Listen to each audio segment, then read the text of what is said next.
Эстеп алып батыр мюанас элесин. Ханын жанын аябастан жоокерлер. Каримберди Эрмаматову 80 лет. Половину своей жизни он посвятил школе имени Дүйшенкула Шопокова. 45 лет он преподавал историю, обучая сотни учеников помнить свое прошлое. К 80-летию Великой Победы педагог установил памятник в этой школе. На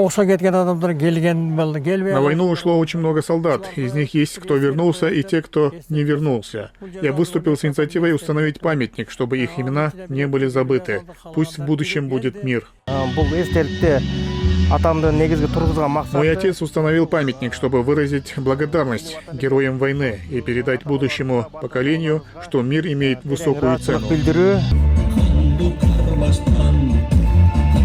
Сегодня состоялось торжественное открытие памятника. На мероприятии присутствовали военнослужащие, ученики школы, а также местные жители. Школьники особенно рады этому событию. Теперь у них есть возможность чтить память павших каждый день.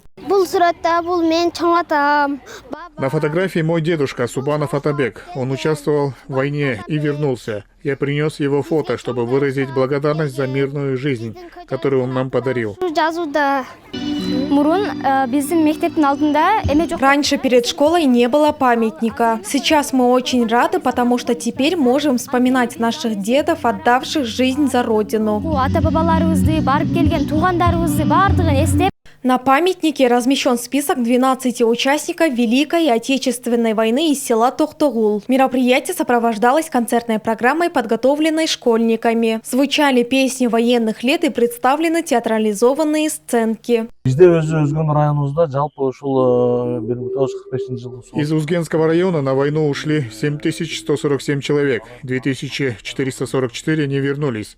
Из села Токтогул ушли 12 человек. Благодаря инициативе нашего учителя истории была проделана большая работа для школы и всех жителей села. Ранее в этой школе не было места, где можно было вспомнить и представить прошлое. Новый памятник стал значимым символом и важным напоминанием для молодого поколения.